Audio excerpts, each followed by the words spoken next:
Welcome in, y'all's fans. Another edition of Through the Lens. This time with middle infielder, Energizer Bunny, whatever you want to call him, Andres Rios. Andres, I'm here, baby. how you doing so far? How's the off season? Off season's good. I'm glad to be home for whatever 3-4 months as it is. But everything's good. I got to see the family, got to see a couple friends, lifelong friends, best friends, whatever it is. And everything's good. Off season's going really well. I took a good little month, good little break off from all the games and everything. I probably didn't pick up a baseball bat or a ball till the end of October. So, I mean, a good little mental break for the body. And I mean, just physically, playing all those games for 4 or 5 months. So, as you know, back to back as it is. So everything's good. Now, anybody that follows you on any of your social media knows that and has seen a lot of the workout videos and you on the diamond again with that energy. What have you been doing in the off season to get ready for 2022? Honestly, it's by now it's either if you have the skill or you don't. So it's just crafting that skill. So working it to perfection, a little bit more consistency up at the plate, defensively, whatever it is. My mindset right now is just to get physically active and moving, so that way I can mentally and physically prepare my body for, let's say, February, March, and whenever the season comes along. But as of now, I mean, the workouts are going good. They're going great, actually. I feel great. And then, just being home is what really excites me. But we all know we all miss baseball season. So I can't wait for that to come up. Now, tell me about how you got into baseball. Why is baseball important to you? Obviously, growing up in the San Diego area, you've played a lot of important baseball games. Why baseball? Honestly, it was the first thing that I grabbed. I think my bat and the ball was the first thing that I grabbed. I think I broke my first window when I was 5. So I kind of already knew that I needed to either go hit a golf ball or hit a baseball. It was one of the two, So I chose the baseball route, and then as people know, I mean, it just gradually progressed, and this is what I wanted to do, and it's a lifelong dream to keep on going, to chase my dream. And yeah, that's about it. And in 2009, everyone knows I won the Little League World Series. So I mean, just that step right then and there is a huge accomplishment. It's every little leaguer's dream. It's every little kid's dream to go out there and play, and not only participate, but to win it was awesome. It was an amazing feeling. What was that? What was the experience like? Because obviously you won it, you got there, but what was everybody sees the ESPN, the TV side of it. What was the experience as a player there? As a player, it was crazy. We couldn't even see our family after the games. That's how crazy it was. We were living. I think we shared a room, or like a dorm with Canada. So the only thing, we had our own separate rooms, of course, bunk beds, whatever it is, and then we shared a bathroom with them. So there was 2 buildings, and then we shared the bathroom with Canada. So that overall experience with Canada was pretty great. But to see our families after the game was a huge protocol. Like, we had to go through procedures. Our families had to wait at least 35, 40 minutes after the game. They can only see us through the fences, like through the gates. And, it sucked. But at the end, there's a lot of risk and reward, So you go out there, you play, and you have a great time. And then you start winning, and more fans start to come. More fans start to wait at the end of the game. So it's not just your family. It's little kids, more little kids, their brothers, their sisters, their cousins, whatever it is. So just to have, like, everyone there around you supporting you, and they don't even know who you are, is just an awesome feeling.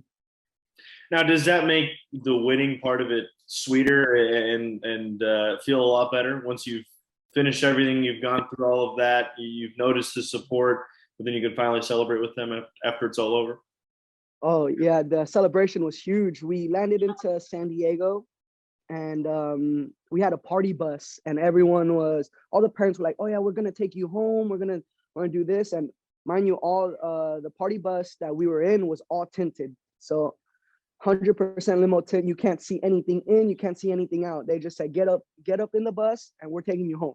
So we're like, okay, cool.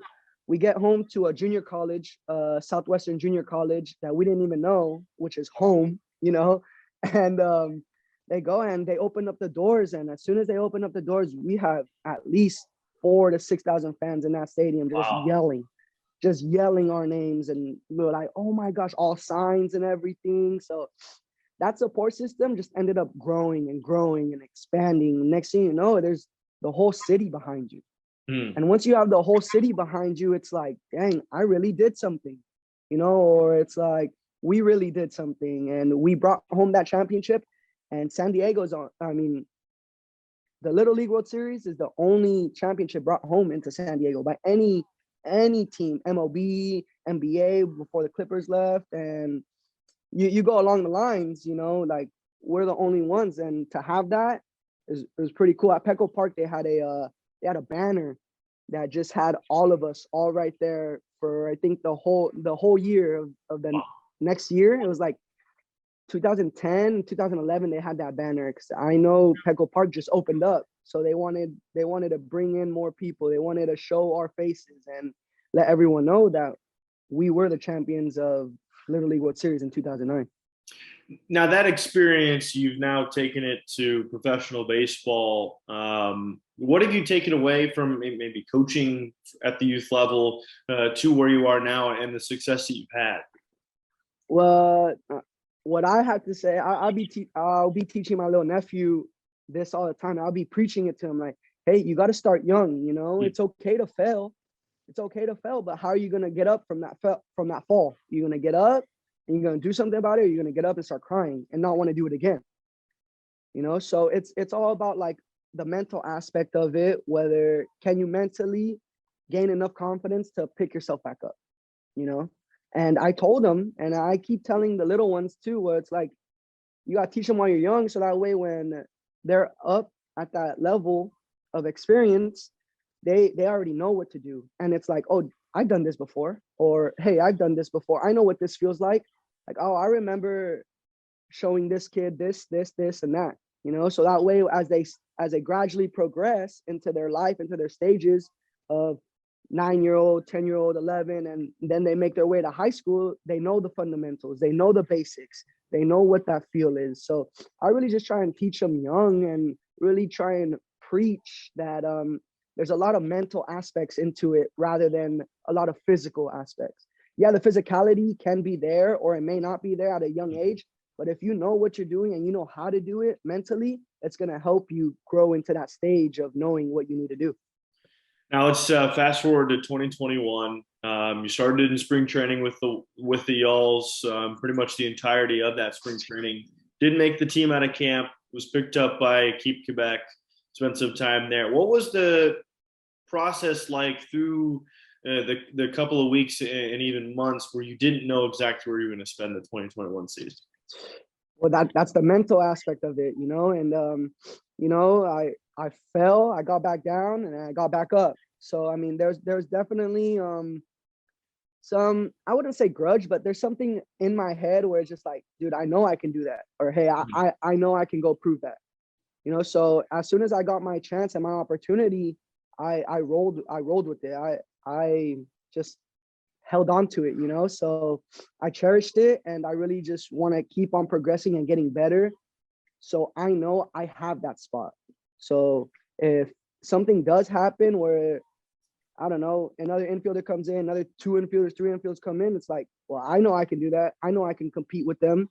So the mental aspect of me knowing I can do that and I'm physically capable of doing that is, I believe, the second part of it. The first part of it is you believing it, and you actually, or myself, or whoever it is, you actually believing it, that you can do that. And are you mentally prepared enough to get back up after you fall down? You know, Well, so you got back up after you fell down, like you said. yeah. Joined the Y'alls just over halfway into the season for the rest of the year, and towards that end and in the playoffs, you were one of the more consistent Y'alls, defensively for sure, but offensively with that bat. How did it feel to you believed you could do that for sure, but to have that success, what did that mean to you? it meant a lot. And I wasn't there by myself either. So that's another thing. If you're there by yourself in a corner, it's going to be way harder for you to accomplish those things.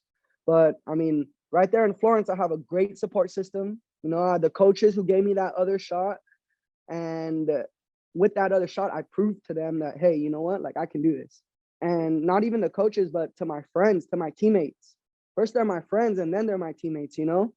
And that's that. I have to talk to them. I have to let them know. It's like sort of like we're venting, you know, and we're trying to figure out, oh dang, what works for you, what works for him, what works for him, and everyone's different. You know, we can all preach the same thing and really talk about how to go about things, but it's how you interpret it and it's how you take action about it on if you want to believe it or if you want to take that opinion and ride with it, or if you just want to do something for yourself and it's like, nah, I don't really like that. I got to go with this, what works for me.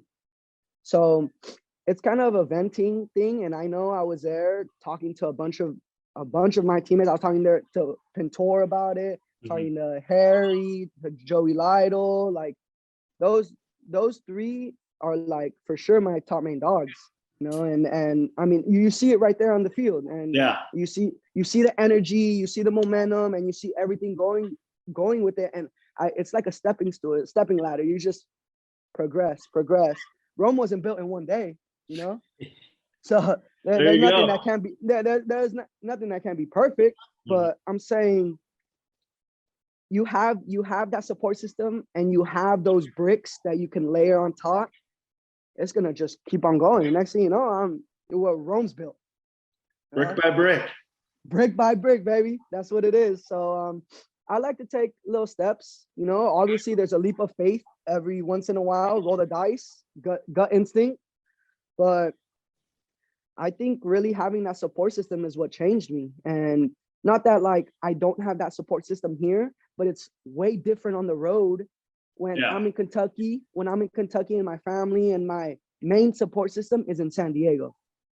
So obviously there's going to have to be some feedback. There's going to have to be some other way of trying to vent out that support system or trying to express how you feel, because not everyone knows or acknowledges how you feel. You mentioned one guy that I want to ask you about specifically, Harrison DeNicola. He seemed to really click, especially that when you came back the second time. What's your relationship like with him? And what did you learn from him, maybe as a guy that took you under his wing? Yeah, well, like I said, first of all, he's my friend.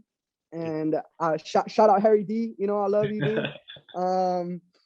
Yeah, well, I'm glad he took me under his wing, you know, a guy who got drafted and who has that credibility.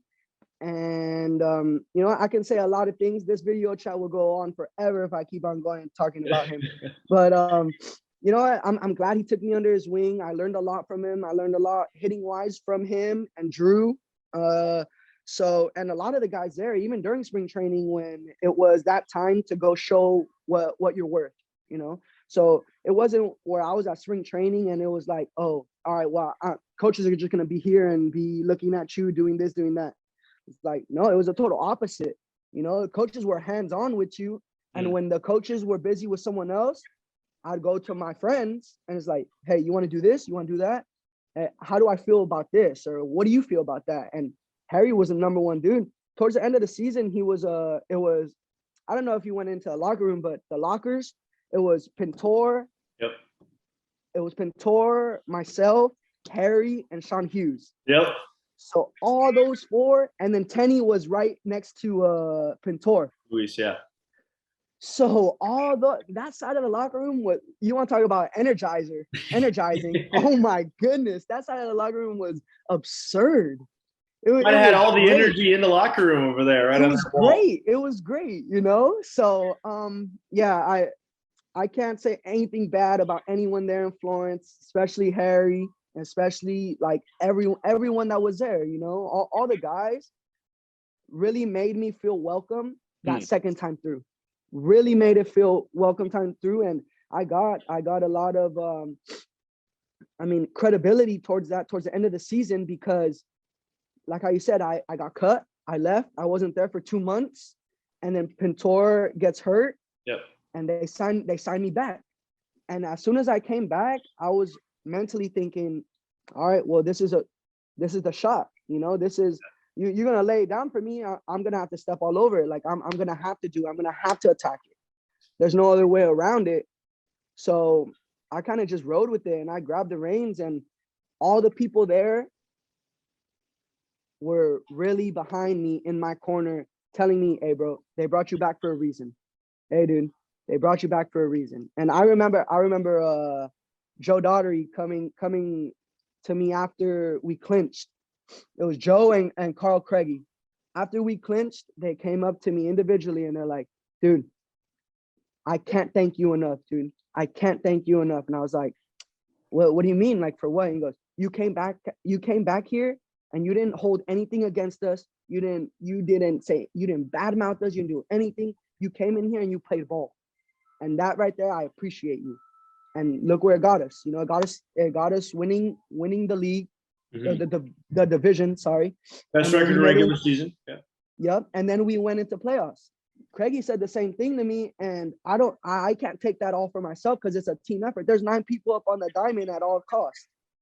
Yeah. And plus the bench and the bullpen was amazing towards the end of the year.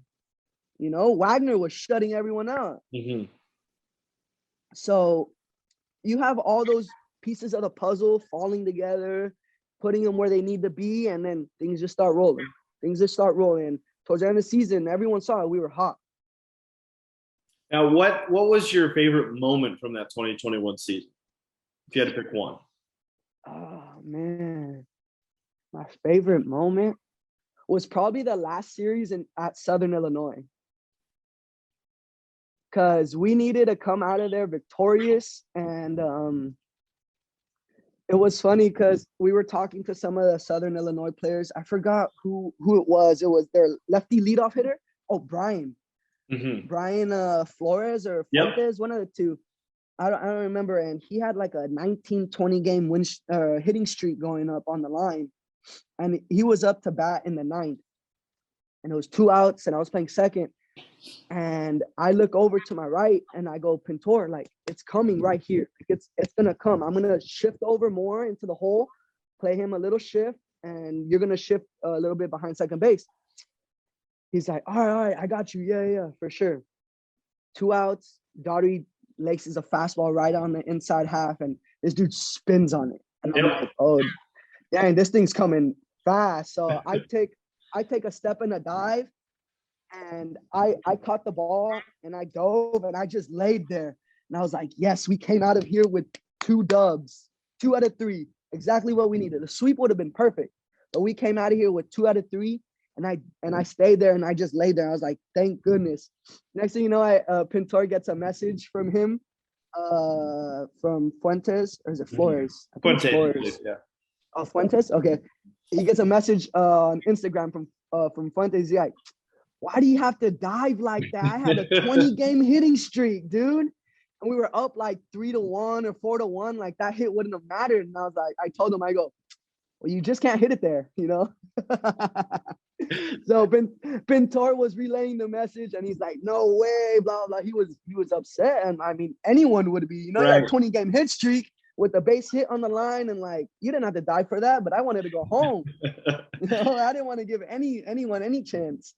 So I think that was probably one of my favorite moments. The other one had to be the double play in Schaumburg when it was bases loaded. Yep. Braxton was up, and it was a first inning, and we're like, dude, we got to get out of this. And this was a perfect guy, perfect dude to roll over on a double play, broken bat in the 4-hole. I shift my feet, I throw it to Pintor, and I'm just there, and I see it. I see it happening.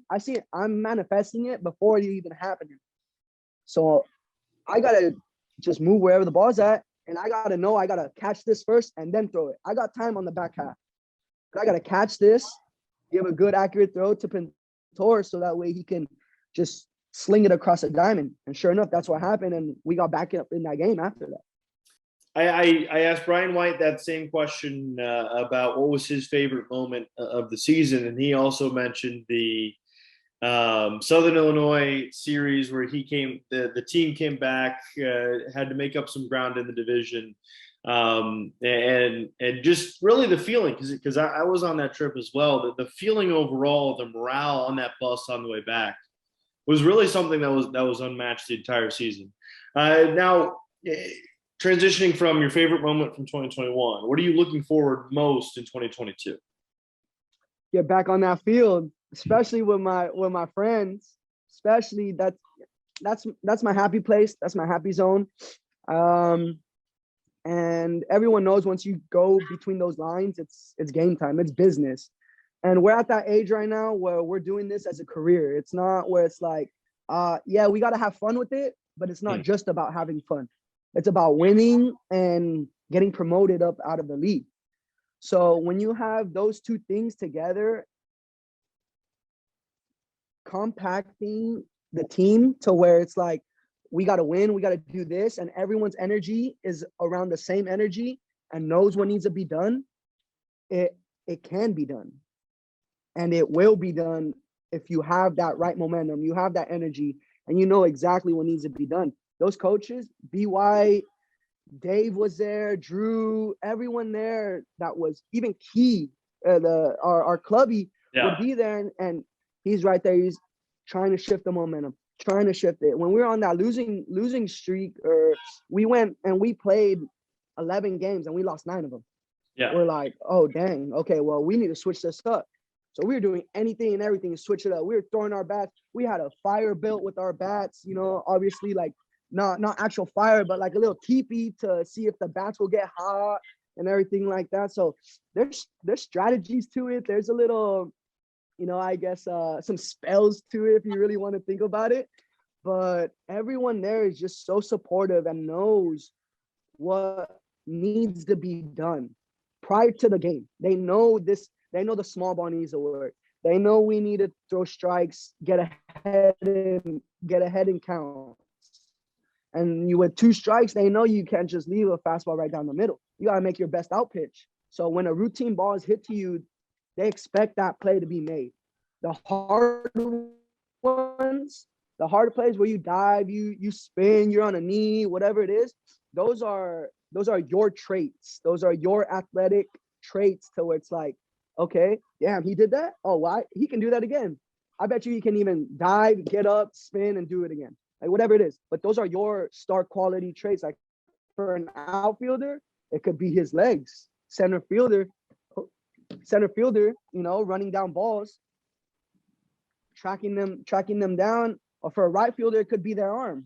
Yeah. You know, so it doesn't really matter what trait it is, as long as you know your trait and you don't try to extend that trait. You know, you keep it to where it's like, all right, well, this is my special trait.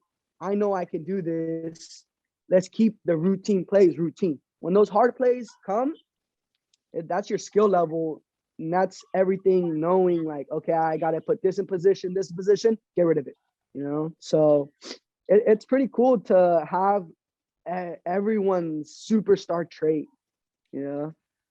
So that's how I think about it. And like I said, everyone's different. Everyone has a different off-season training. Everyone has like just their mindsets are all different. And I respect everyone who has their own lifting block, who has their own schedule, who has their own just anything and everything it is to just get better. And I mean, you see the videos. I preach 1% every day. You're at 96. You're at 96%. Why not try and be 97? Just get that 1% better. I'm not talking about getting 5% better. You're already up there. You know, it's more about the 1% of consistency, 1% of execution. You know, and right then and there, you have that ability, you have that capability of thinking that. So you're already manifesting it. So just make it come true. One final question, and I got to ask you about the hat. I know it's something important to you. Correct me if I'm pronouncing this incorrectly. Sueños, correct? Sueños, yep. So Sueños is a brand back home in San Diego. I have a bunch of friends that play baseball that I played against, with, partially for a tournament, Sunday league, whatever it is. So this Sueños, it's on Instagram, Sueños Baseball. And all of us, what we do is we practice in the morning. So we're up in the field, we're up at the field getting our work in, I think 6:30, latest 7 in the morning. So that's why it's called Sueños. So we like to think about it while you're dreaming in your sleep, we're dreaming to chase our dream. So, I mean, because a lot of people, yeah, I get a lot of people wake up in the morning at 6:30, they go do their 9 to 5 or 8 to 4, whatever it is. But while we're dreaming to go chase our dream, there's still a bunch of people early in the morning where it's just like, nah, I can't make it, dude. It's too early in the morning for me. And it's like, all right, Monday through Saturday, you know exactly where it is. You know exactly what time we'll be there. And if you want to show up, show up. We don't have anything against it. We're looking for players. You know, we have a tournament coming up in actually in Arizona. Actually in Arizona, in January next month. So it's gonna be a huge thing for us. We played at one last year in Tempe, and we got 3rd place out of it. And it was the first time that we ever played all together since we were little. So what we really want to do is build this brand into a facility, okay? And so that way kids have a place to train, kids have a place to just know the game and know the presence of the game, you know, because a lot of people know how to play the game. They don't know the explanations or the rules of the game. Or it's like, wait, how come the guy on first base can go to second without the throw? Oh, the pitcher balked. What is this? What is a balk? It's like, oh, you move your shoulders, you pretend you're delivering the play and you don't throw. That's a balk. So a lot of kids at that age, when they're getting from minor A to travel ball and they're starting to take their leads and everything, they don't know that. So in order for them to know that, you got to explain it. And we want to just break it up into the Sueños and really have like the facility to where the kids come and they're being taught about the game. And as we talked earlier, as they get older, they know the fundamentals, they know the basics. So the fundies are fun. That's how you got to think about it, you know? So once you get past the fundies, the fundamentals, then you can gradually progress. And that's mainly what this is. It's for the kids. It's for us as right now. We have people playing in Mexico, professional La Liga Mexicana. There's about like 4 of them down there, all different positions. And then there's another 5 that are signed here in the States. I actually had a friend that was part of the Sueños in Schaumburg, and in Evansville. So we're all like from San Diego, but if you know and you're in San Diego and you see the Sueños, that's definitely us. And I just want to give a huge shout out to Sueños Baseball. Everyone knows Sueñazos. So that's about it. And I can't appreciate it more. And I'm looking forward to that, honestly. Awesome. That's the next big project right there. There you go. Well, awesome. Thank you very much, Andres, and best of luck the rest of the off season. Stay healthy, and we'll see you in spring training. Yes, sir. Thank you. I appreciate the phone call. Everyone in Kentucky, I know prayers up, and hopefully everyone stays strong. I know the tornado hit Kentucky pretty hard, and I just want to let you guys know that I'm there, and I can't wait to see you guys soon. So thank you.